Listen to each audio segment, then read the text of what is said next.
Olá, agora que já temos um bom conjunto de conhecimentos sobre as derivadas, desde sua definição, suas propriedades derivadas de algumas funções elementares e tudo mais, nós podemos passar a um conjunto de aulas sobre a aplicação da derivada. Então, nessa 15ª aula, nós já falamos da aplicação na construção de gráfico de funções mais complexas e nessa 15ª aula nós vamos estar falando do movimento de queda livre e introduzindo apenas de maneira intuitiva o conceito de antiderivada. Ok? Então vamos lá, vamos pensar então na noção de operadores que nós já relacionamos com a ideia de derivação. Então, anteriormente nós falamos que a derivação é um tipo de operador. Por quê? Porque ela pega uma função f e ela leva numa função g. É assim que a gente define um operador. Então, nós estamos representando esse operador aqui como D, de derivada, tá? E nós poderíamos, então, pensar naquilo que nós chamaríamos de operador inverso, ou seja, um operador que faz o oposto da D. Ou seja, pega a função agora G e leva na F. Então, nós temos aqui um operador que pega F e leva na G. E agora nós temos um operador I, vamos chamar I, que pega a função G e leva na F. Então é óbvio que entre esses dois operadores existe a relação, que, lembrando, né, que a I de G é a F e que D de F é G, como está aqui, ou que a D de F é G, como está aqui, e a aplicação da I na G da F, como está aqui. Então, o que acontece? De maneira análoga àquilo que nós fizemos para funções, nós definimos um operador D e um operador I com o inverso um do outro, se ele mantém aquilo sobre o que eles operam, que é a função invariante, tá? Ou seja, se a função continua sendo sempre a mesma. Então, é isso que faz com que eles sejam um inverso do outro. Vamos ver uma aplicação muito simples disso aqui. Nós já dissemos que vamos começar de aplicações relativamente mais simples, que é na física, né? Na cinemática.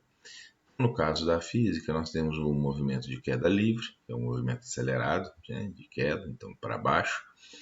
Nós temos, não importa como nós obtivemos isso, mas nós temos então uma função chamada função horária, que expressa a posição vertical do móvel em termos do tempo, né? Então é uma equação que a gente chama de equação de posição, né? Equação horária. Então nós podemos obter a equação da velocidade simplesmente fazendo a derivação dessa função y, que é uma y de t, né? Então se nós derivarmos aqui, isso é uma constante anula.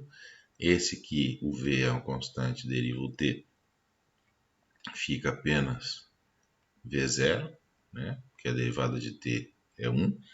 Nesse aqui, a derivada de t ao quadrado é 2t, corta o 2 com esse 2 aqui e fica simplesmente menos gt. Então, na verdade, nós obtivemos a velocidade como sendo a derivada da posição. Nós poderíamos, então, ir um passo adiante e obter a aceleração como sendo simplesmente a derivada da velocidade. Nesse caso, em particular, que nós estamos falando de queda livre, a velocidade inicial, claro, é uma constante, a aceleração também é uma constante. Então, quando eu derivar esse termo aqui, ele se cancela. Quando eu derivar este termo aqui, eu derivo apenas o t. A derivada de t é 1. Então, apenas o que sobra é apenas menos g, que é a aceleração do movimento de queda livre. Mas eu poderia agora pensar que ao invés de começar daqui, eu poderia começar daqui e me perguntar, então, inversamente, qual é a função que, ao ser derivada, gera a função que é no caso uma constante, menos g. Então, qual seria essa função? Bom, essa função seria uma coisa constante, né, menos o g vezes t. Porque ao ser derivado, eu sei que isso aqui dá. Então, eu volto com esse raciocínio, eu volto pela antiderivada. E desta equação que aqui está, da equação da derivada segunda, eu chego na equação da derivada primeira. Aqui agora eu tenho essa função, eu posso me perguntar qual é a função que, uma vez que seja derivada, ela gera essa função que aqui está.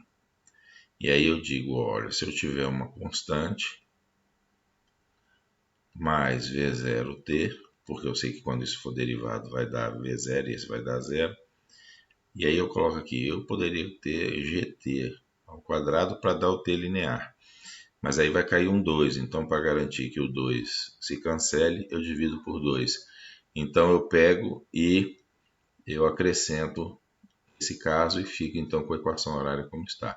Então eu vou de um movimento, de uma equação a outra apenas com o processo de derivação e de antiderivação. Mais adiante, evidentemente, nós vamos ver que esse processo de antiderivação é muito importante e é chamado de integração. Então, para fazer um exemplo que não seja de física, só para fixar melhor essa ideia de antiderivada, a gente pode considerar a função logaritmo natural de x. Nós sabemos que a derivada do logaritmo natural de x é 1 sobre x. Então, podemos calcular a antiderivada simplesmente lembrando que a aplicação do i sobre o d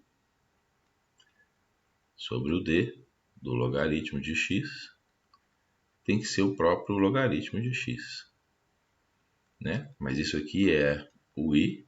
Nós sabemos que a d de logaritmo de x é 1 sobre x. Então, nós descobrimos que a antiderivação do